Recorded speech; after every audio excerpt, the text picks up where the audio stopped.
wabarakatuh. Kami dari kelompok 6 ingin mempresentasikan hasil kerja kelompok kami yang berjudul Transaksi Laba Antar Perusahaan Obligasi. Sebelumnya perkenalkan dulu, nama saya Imam Fatmayunian dan teman saya Hamzah, saya Bujanisa, saya Wina Pratiwi.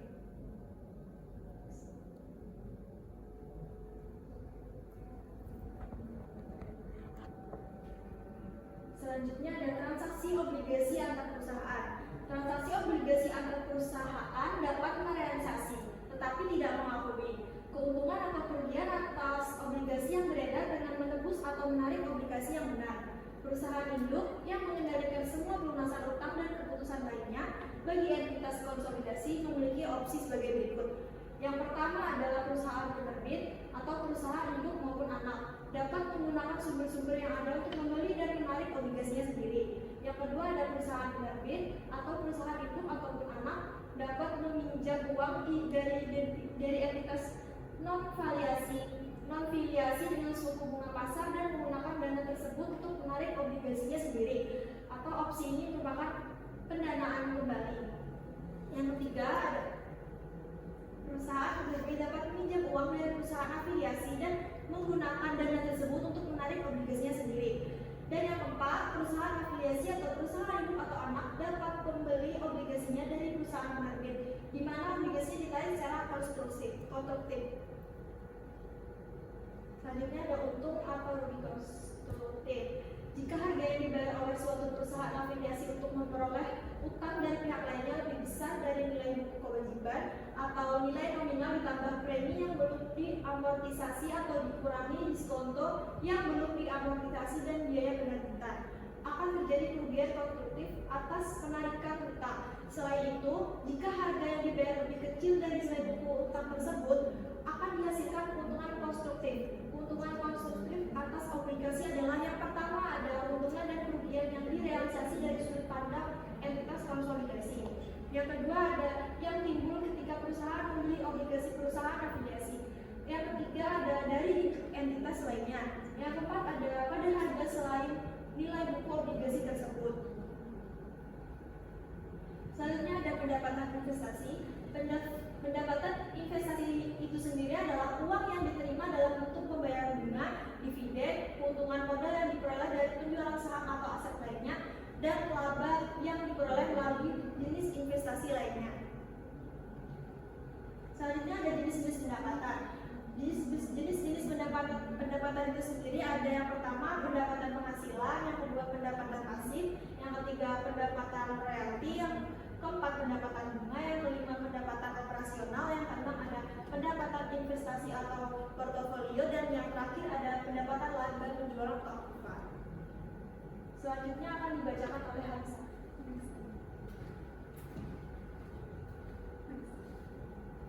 Di sini ada dampak untung atau rugi konstruktif setelah tahun penjualan, yang mana dampak untung dan rugi konstruktif setelah tahun penjualan dalam proyek konstruksi dapat bervariasi tergantung pada berbagai faktor, termasuk jenis proyek, kontrak yang disepakati, kondisi pasar, dan bagaimana perusahaan mengelola keuangan mereka.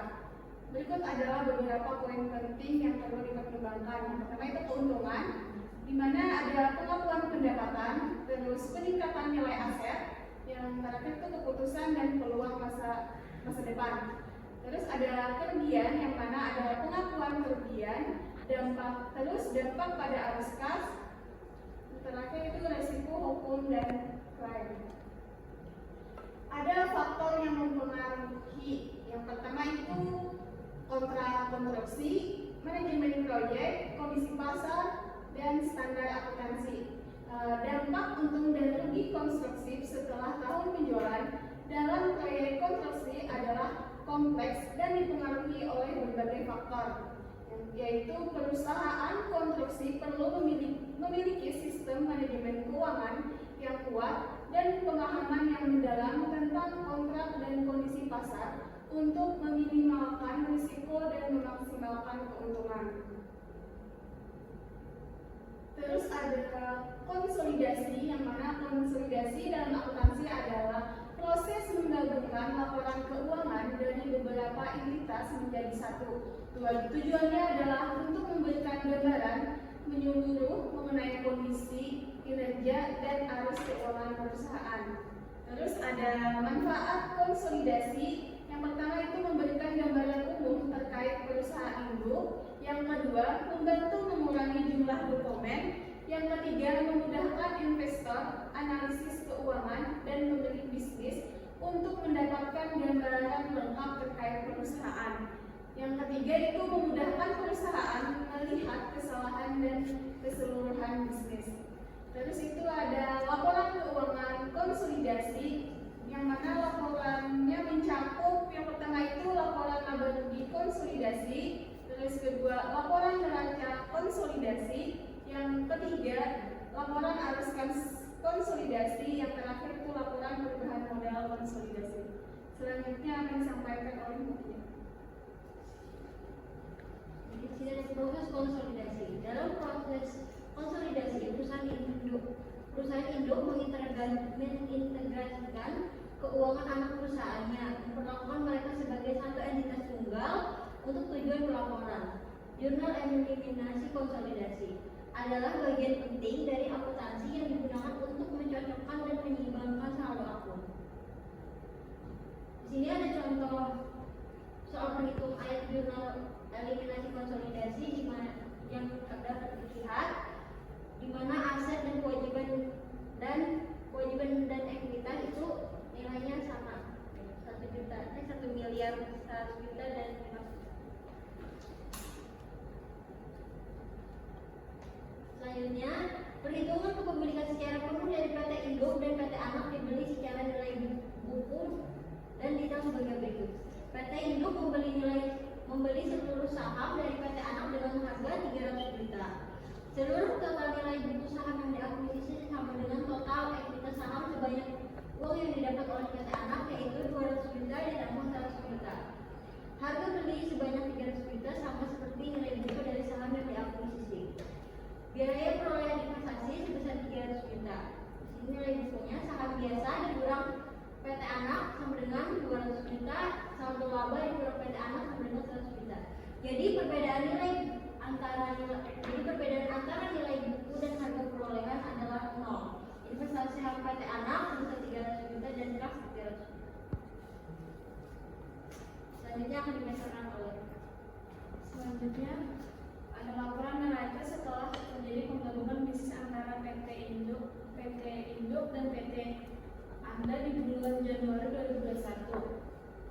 Yang pertama, nilai aset, akun aset dan kewajiban ekuitas pada PT Induk dan PT Anak itu jumlahnya sama. Next. Selanjutnya ada lembar kertas kerja dan neraca pada tanggal 1 Januari 2021. Ada aset dan kewajiban ekuitas pada PT Induk dan PT Anak, jumlahnya juga masih sama. Jurnal eliminasinya bagian debit, jurnalnya saham biasa 200 juta dan laba ditahan 100 juta. Yang kredit itu akunnya investasi saham PT Anak 300 juta. Next. Selanjutnya ada laporan neraca konsolidasi dari PT Induk dan PT Anak pada tanggal 1 Januari 2020. Totalnya balance sama 1 miliar 300 juta.